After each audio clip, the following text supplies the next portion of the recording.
Hello, everyone. My name is Dr. Dean Luethi. I'm the Director of Choral Activities at Washington State University and also the Chair for the NAFME Council for Choral Education. As part of our ongoing effort to establish relationships between our council members and their constituents, we've created this series of Fireside Chats. Today, I'm here with the Southern Division representative on the council, Lynne Babcock. Lynne is a retired high school choral director, having taught 35 years in California and Northern Virginia. She's also taught middle school and elementary age children. Welcome, Lynne. How are you doing today? I'm fine. How are you? Great. So part of our purpose for these videos is to give your region's constituents an opportunity to meet you and to learn about some of your experiences. So why don't you tell us a bit about your background, where you grew up, how you became involved in choir, and basically how you came to a career in choral education. So I can't remember a time that I didn't sing. I've always been singing. My dad was in the Air Force, so I was an Air Force brat. So we moved around a lot. And the through line for me, the one thing that was my anchor through all of those moves was singing, was music in school, music education. My father's last tour was in California, Vandenberg Air Force Base, so we ended up staying in California. And I went to college there through the UC system as a music major, vocal major, with the idea that I was going to perform. But while I was basically supporting my education habit, I got some teaching jobs, and I was teaching some choral music, teaching drama classes, teaching movement, teaching private voice and piano, and found that through that process that I absolutely loved teaching. So once I graduated college, I did some performing, discovered that the performing world was not for me professionally. I did not want to be a professional performer, but I did want to teach, I did want to conduct. So I went back to school, got my teaching license and started, and while I was getting my teaching license, I was hired as an independent contractor at an elementary school and at in a middle school program. And then I did my student teaching at high school and stayed there for the rest of my career. So 35 years later, I just finished 19 years at Centerville High School in Northern Virginia. Just wonderful community, and it's been an incredible life. I did professional singing in both California and in Northern Virginia, in Washington, D.C., choral singing. In Washington, D.C., I did 9 years at the Catholic cathedral there, St. Matthew's Cathedral in DC, in their Schola Cantorum. So I've been able to do both, but it's been a wonderful life. So I just retired at the beginning of July, and my husband and I relocated to where his family lives in the mountains of Asheville, North Carolina. So I'm sitting here talking to you, looking out the window at beautiful mountains and a fabulous fall day. So Well, that's not a bad thing at all. No, it's great. So you talked about, the change that music can have a little bit, and it did in your life. Oh, yeah. So what do you think, what can change with our students in choirs? How do you think it can change others? Well, the first word that I teach the kids in my class every year is the word others.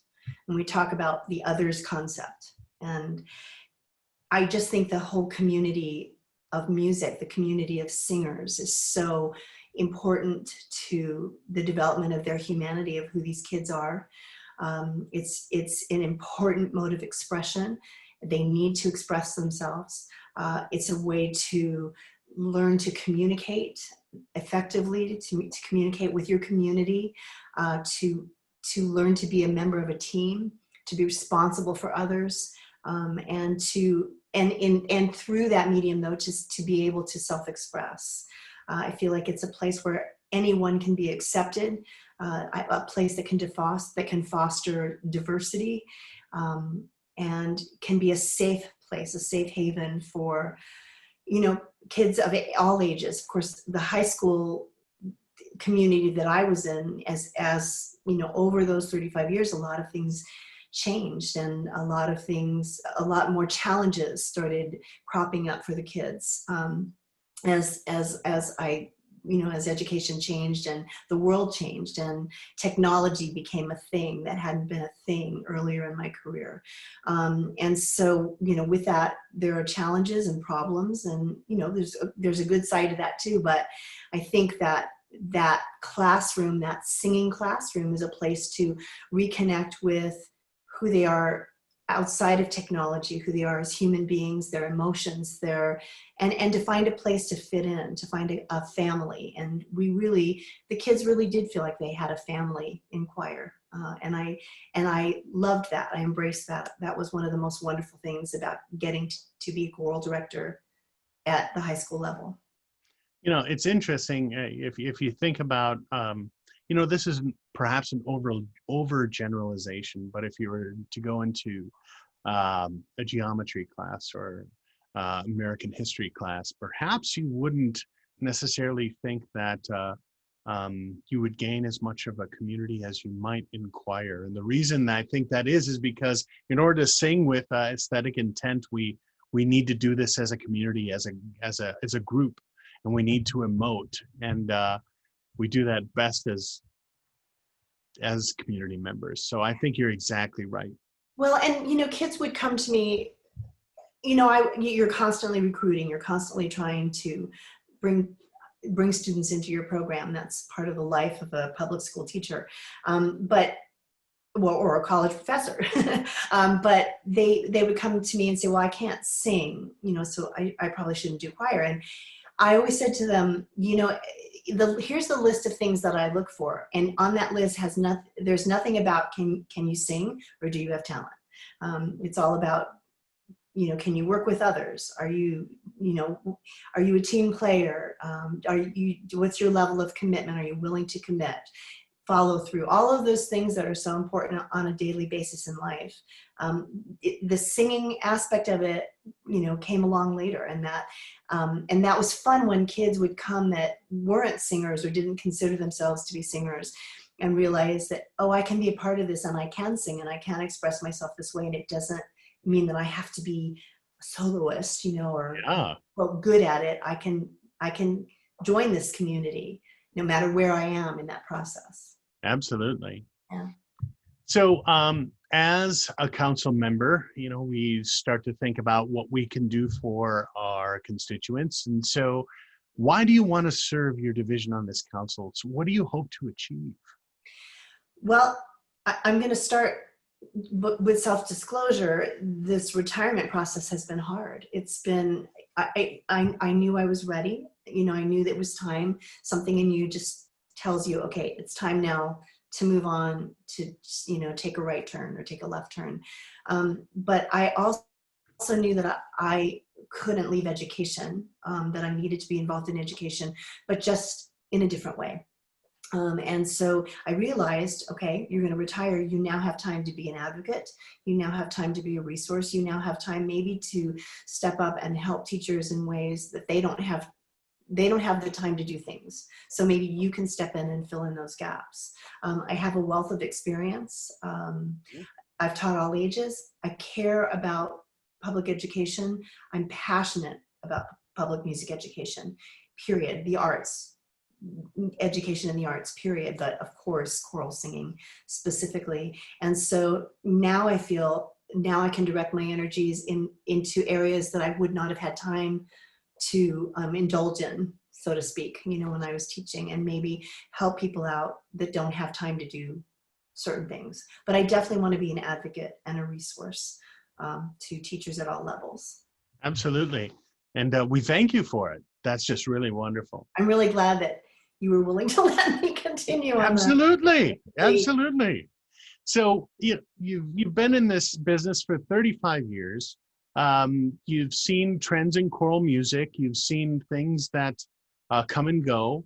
So my question for you is, what's the number one thing that we need to work on in choral music education today?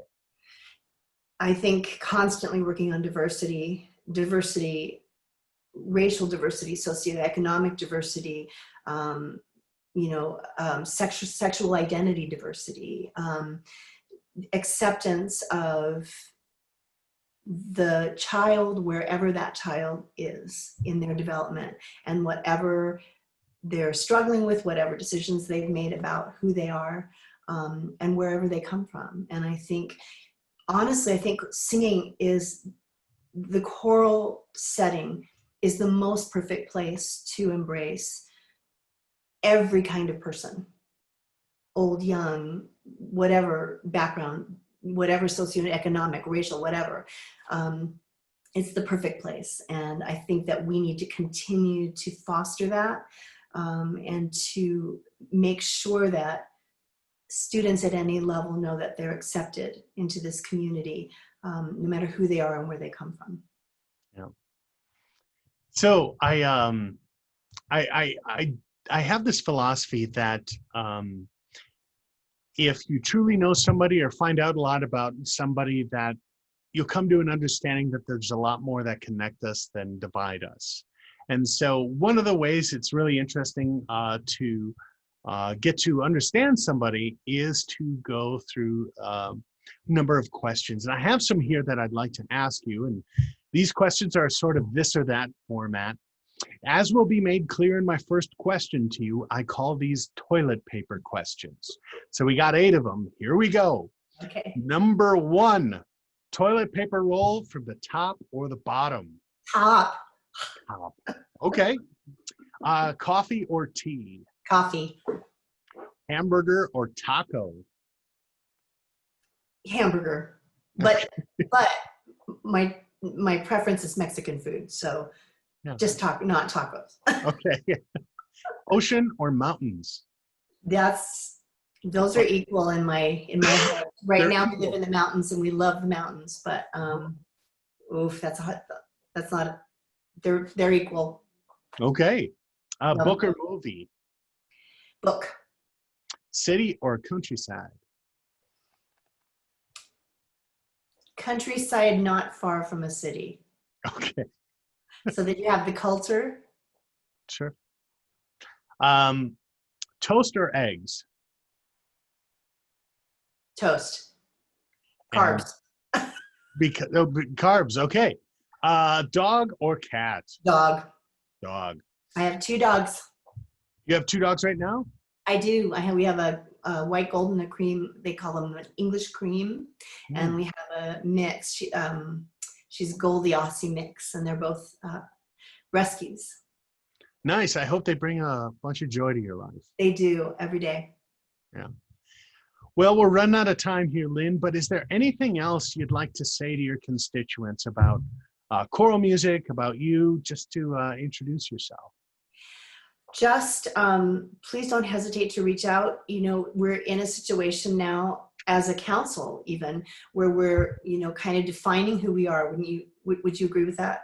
I think, Dean, we're sort of defining who we are. So I think that those professionals in our regions can help us define who we are too. But I want to be available to anybody who wants to reach out. Just email me. I'm right now, I'm really good at getting back to emails in a timely manner. I don't know, if what I have to offer can be of use, but I'm definitely here. And I'm also a sounding board. I'm very willing to be just somebody to talk to. I've had several people from this region contact me and literally say, I'm not really sure what you can do for me, but I need somebody to talk to. And so, whatever I can do, I want to do. And I also want to be here just as a cheering section, somebody who can, be someone you can bounce off of if you so choose. So please reach out. Don't hesitate to contact me with needs or questions or concerns, or just to chat. Well, that is wonderful. Thank you for that offer for your constituents there, Lynn. If I were a choral director in the Southern Division and I was just kind of perplexed by a certain thing, and I knew that there was this resource out there, I would take advantage of it. And so what we'll do is below this video, we will put your email address. Is that the best way to reach you? Absolutely. Yep. Okay. Well, Lynn, thank you very much for your time. I would encourage your constituents in the Southern Division to reach out to you. And for those of you watching, thank you for your time. And please reach out to the NAFME Council for Choral Music Education if there's anything we can do to assist you. Have a wonderful day.